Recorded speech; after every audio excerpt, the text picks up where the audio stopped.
হযরত মাওলানা মুফতি জহিরুল ইসলাম সাহেব। السلام عليكم ورحمة الله. الحمد لله نحمده ونستعينه ونستغفره ونؤمن به ونتوكل عليه ونعوذ بالله من شرور أنفسنا ومن سيئات أعمالنا. من يهده الله فلا مضل له فلا هادي له ونشهد أن لا إله إلا الله وحده لا شريك له ونشهد أن سيدنا وسندنا وحبيبنا ومولانا محمدا عبده ورسوله الذي أرسل إلى الناس كافة بشيرا ونذيرا وداعيا إلى الله بإذنه وسراجا منيرا. أما بعد فقد قال الله تعالى في كلامه المجيد وفرقانه الحميد. أعوذ بالله من الشيطان الرجيم. بسم الله الرحمن الرحيم. لقد من الله على المؤمنين إذ بعث فيهم رسولا من أنفسهم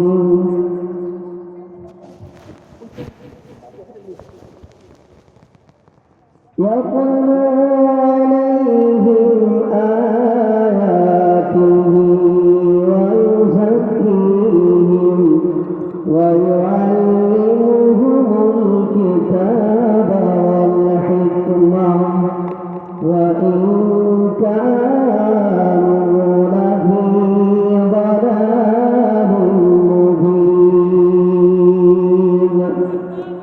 وقال النبي صلى الله عليه وسلم إنما بعثت معلما. وقال تعالى في شان حبيبه إن الله وملائكته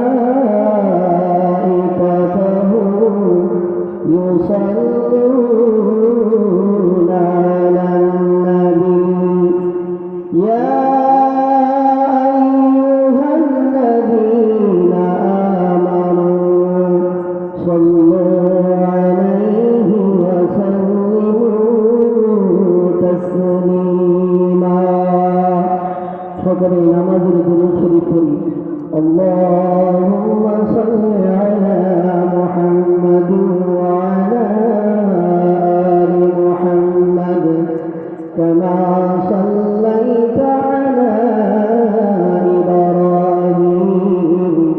وعلى آل إبراهيم إنك حميد مجيد اللهم بارك على محمد وعلى آل محمد كما باركت على إبراهيم وعلى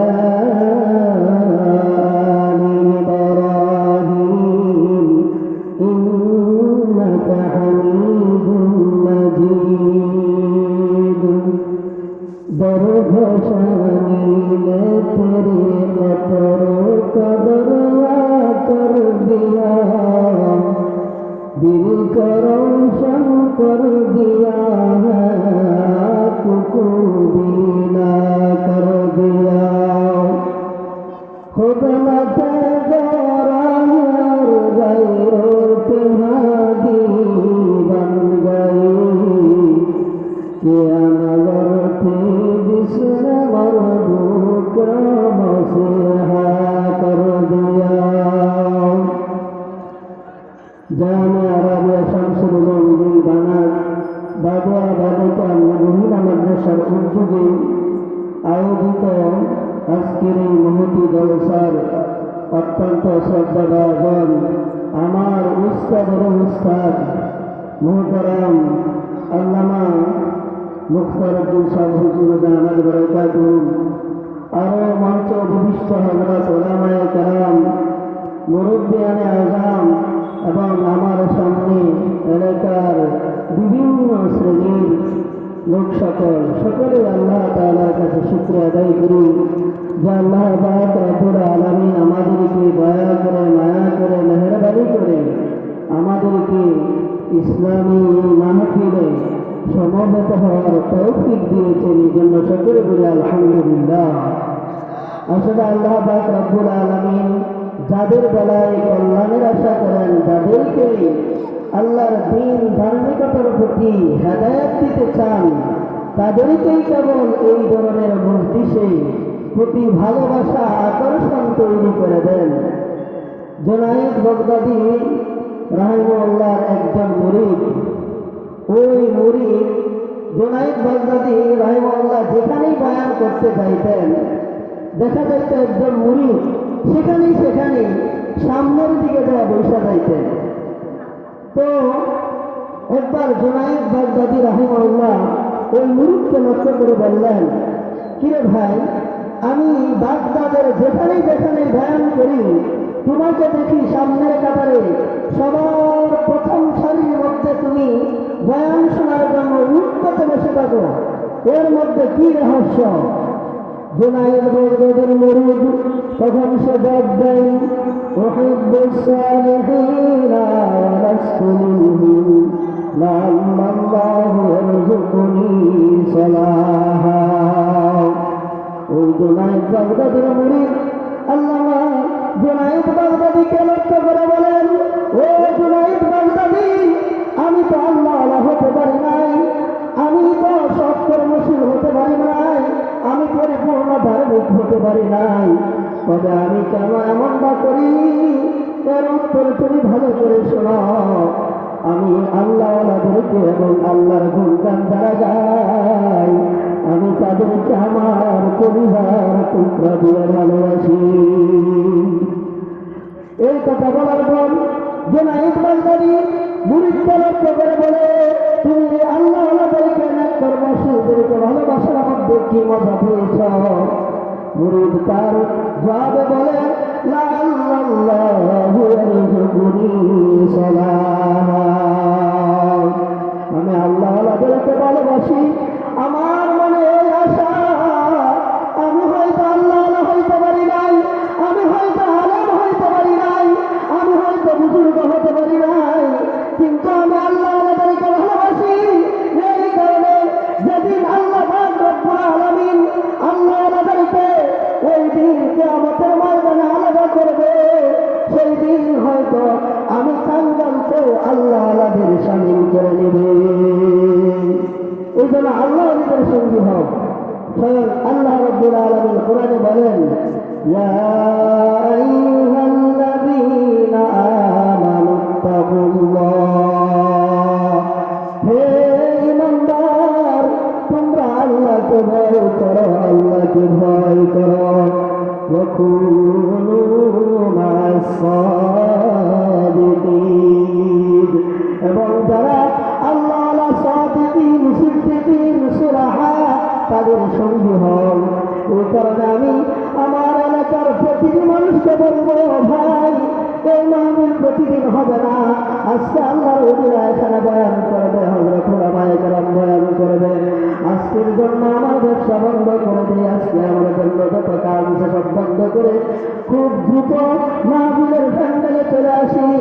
আমাদের হযরত উলামায়ে কেরামগণ বয়ান করবেন, ওই বয়ান শুনে আমরা দিলের খোরাক অর্জন করি। মুহতারাম হাজিরিন, আসলে আমি হুজুরের সামনে কথা বলবো এই সাহসে আমার পাইতেছি না, তারপরেও একটা কথা আছে, বজায়ে বুজুর্গা নশিস্তন সকাশ, খতায়ে বুজুর্গা গরিবন সকাশ। বড়দের সামনে বসাটাও ভুল, আবার বড়দের সামনে কথা বলাটা আরো ভুল। তারপরে হুজুর আমার উস্তাদুল উস্তাদ, মানে আমার দাদা উস্তাদ, হুজুরের সামনে বসছি। তারপরেও একটা কথা আছে, আল আমরু ফাওকাল আদব, নির্দেশ হলো আদবের ঊর্ধ্বে। বড়রা যখন নির্দেশ দেয় তখন এই নির্দেশ পালন করা একেবারে জরুরি। সেই নির্দেশ পালন করতে আপনাদের সামনে আমি কালামে মাজিদ থেকে সূরা আলে ইমরানের 164 নম্বর আয়াতে কারিমা তেলাওয়াত করেছি, এবং নবীজির আহাদিস মুবারাকা থেকে ইবনে মাজাহ শরীফের একটি হাদিস তেলাওয়াত করেছি। আল্লাহ পাক চাহে তো উক্ত আয়াত এবং হাদিসকে সামনে রেখে অল্প সময় কিছু কথা বলব। আল্লাহ তাআলা যদি তৌফিক দান করেন তাহলে কথা বলব ইনশাআল্লাহ। ওমা তাওফীকি ইল্লা বিল্লাহ। তো যে আয়াতে কারিমা এবং হাদিসের তেলাওয়াত হয়েছে, যদি এটার পূর্ণাঙ্গ আলোচনা করা হয়, আমার মনে হয় কমপক্ষে যে একবারে কম জানে সেও আলোচনা করতে গেলে 3 থেকে 4 ঘন্টা সময় লাগবে। এতটা সময় আমরা পাবো না, আর এরকম এত সময় কথা শোনার মতো মন মানসিকতা আমাদের নাই। খুব সংক্ষেপে কোনো ধরনের ভূমিকা ছাড়াই আমি অল্প সংযোগ কথা বলবো ইনশাআল্লাহ। মুহতারাম হাজিরিন, আমরা সকলে জানি রাসূল করিম সাল্লাল্লাহু আলাইহি ওয়াসাল্লাম যখন এই পৃথিবীতে আগমন করেন, পৃথিবীর অবস্থা ছিল নিকৃষ্ট কালো অন্ধকারের মতো, আইয়ামি জাহিলিয়াতের ভরপুর।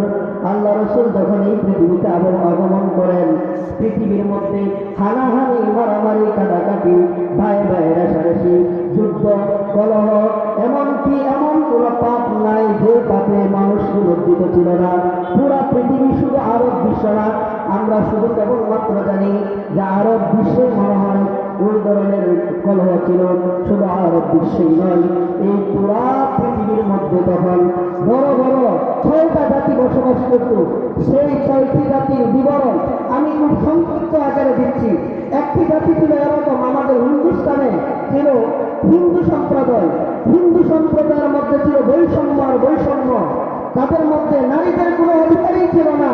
ওখানে একটা কথা ছিল সতীদাহ, অর্থাৎ যখন কোনো মহিলার স্বামী মারা যাইত, তাহলে স্বামীকে যেই চিতায় জ্বালানো হইত, স্ত্রীকেও সাথে সাথে ওই চিতার মধ্যে জ্বালায় দেওয়া হইত। তাদেরকে যখন জিজ্ঞাসা করা হয় এই কাজ কেন করো, তাদের ধর্মের মূলনীতি, যদি একটা মহিলার স্বামী মারা যায় সে অন্যত্র বিয়ে বসতে পারবে না, বিয়েতে বসতে পারবে না। এখন সে যদি কখনো যৌন চাহিদা পূরণ রাখতে অন্য পুরুষের দিকে তার মায়ের হয়ে যায়, এই বিশ্বাসটুকু যাতে অর্জন করার জন্য যেই আগুনে স্বামীকে পোড়ানো হইত, ওই আগুনের মধ্যে স্ত্রীকে পুড়িয়ে দেওয়া হইত। ইতিহাসবিদরা লেখে 1 রাজার 100 স্ত্রী ছিল। এই রাজা যখন মারা যায় তখন নারী নিধন এক লীলা অবস্থা ছিল। প্রায় 36 জন নারীকে সেই আগুনে পোড়ানো হয়েছে। এই ছিল হিন্দু সম্প্রদায়, যারা আমাদের ভারতবর্ষে ছিল। আরেকটা সম্প্রদায় ছিল যে আরবের মুশরিক পত্তলিক, তাদের ইতিহাস আপনারা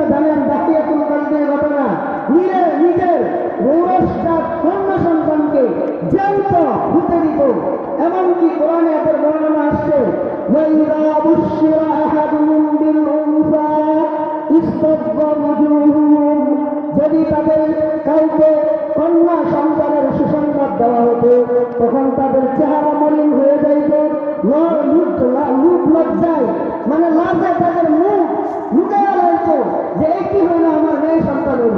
এই ছিল অবস্থা। আরেকটা জাতি মহিলাদেরকে তারা নারী মনে করত না, এরকম 6টা বড় বড় জাতি ছিল। রাসূলুল্লাহ সাল্লাল্লাহু আলাইহি ওয়াসাল্লাম জামানার এই ক্রান্তি লগ্নে আল্লাহ রসুলকে আল্লাহ পাক রব্বুল আলামিন পাঠাইছেন। যেমন আল্লাহ রসুল সাল্লাল্লাহু আলাইহি ওয়াসাল্লামকে আল্লাহ পাক 4টা দায়িত্ব দিয়ে পাঠাইছেন। এই 4টা দায়িত্বের কথা আল্লাহ তাআলা আমার এই তেলাওয়াত আয়াতে তুলে ধরেছেন। আল্লাহ বলেন, لقد من الله على المؤمنين।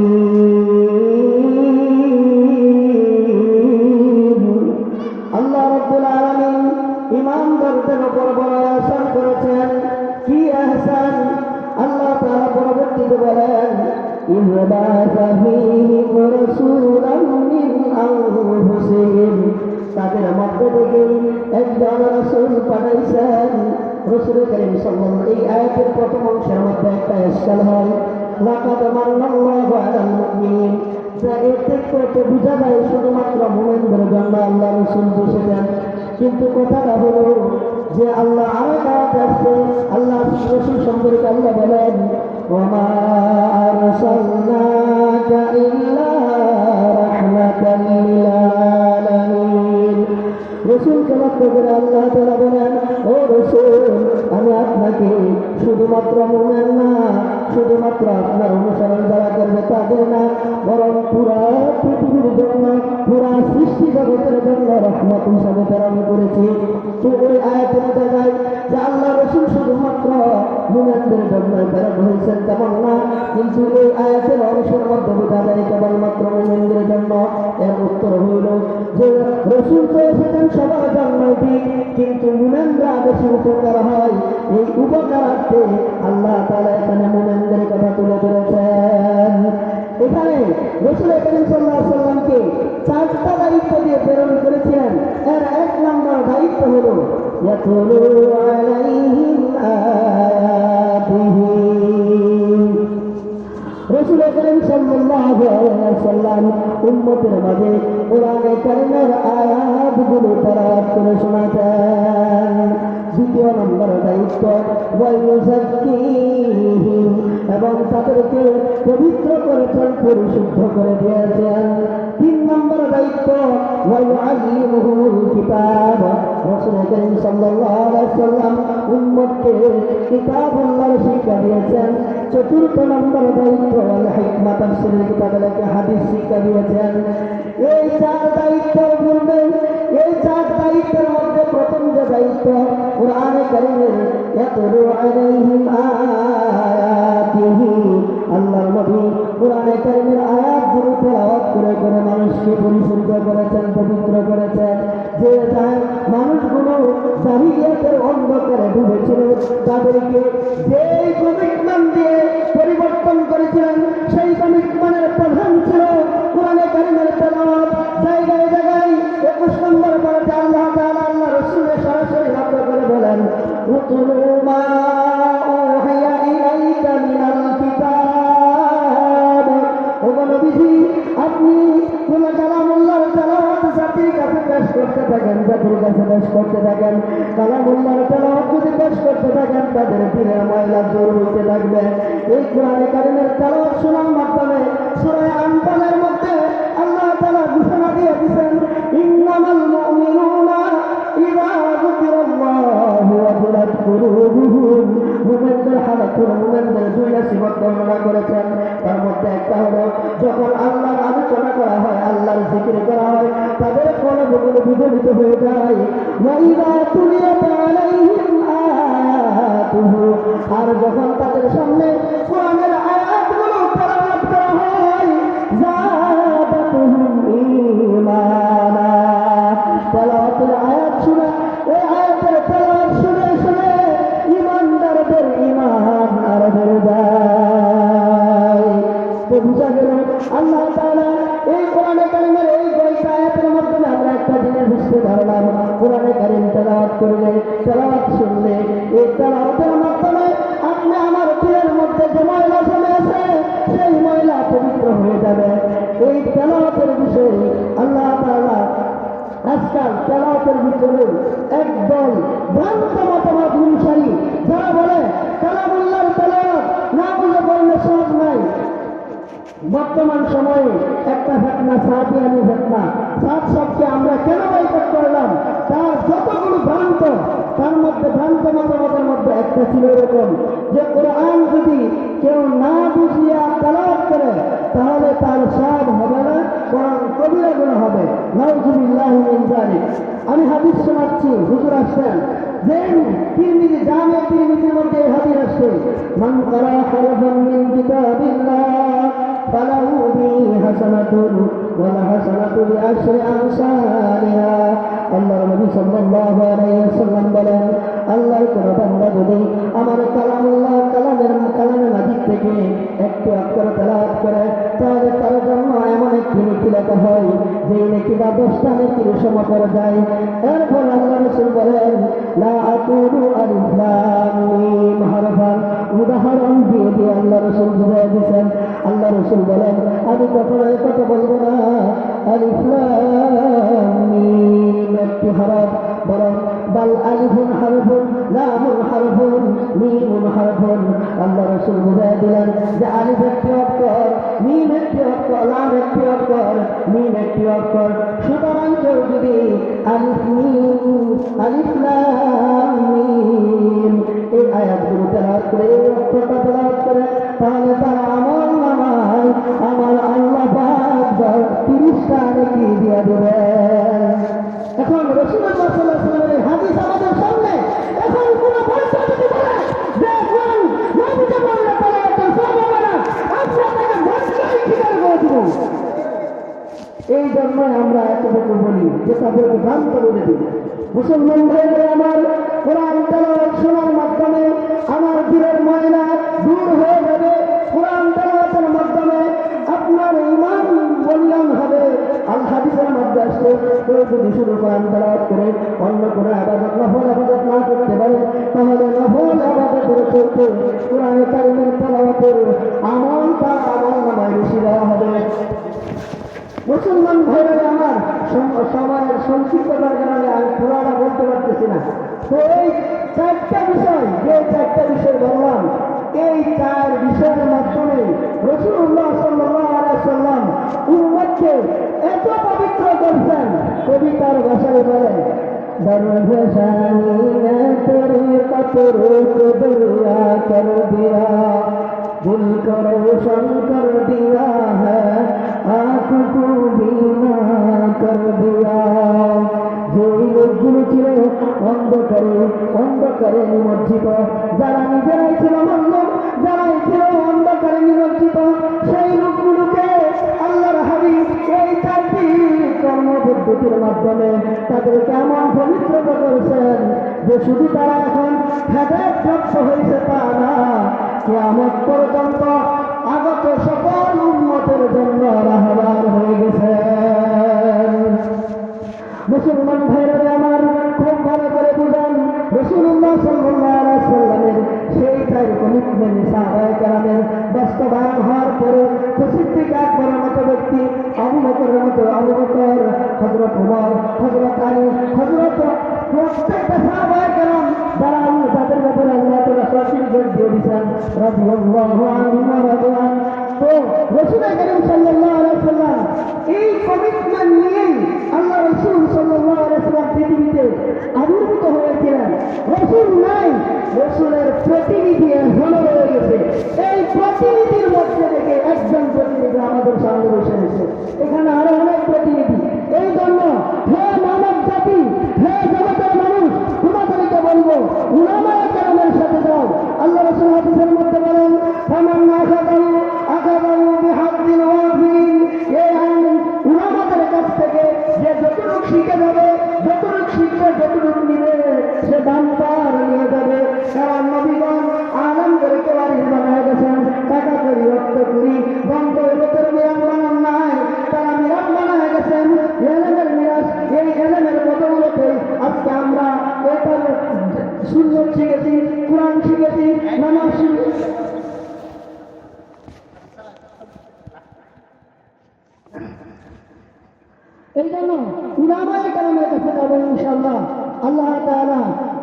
সবাইকে উলামায়ে কেরামের কাছে গিয়ে কোরআন হাদিস শিখে আমল করার তৌফিক দান করুন। আখির দাওয়ানা আলহামদুলিল্লাহি রাব্বিল আলামিন। আসসালামু আলাইকুম ওয়া রাহমাতুল্লাহ।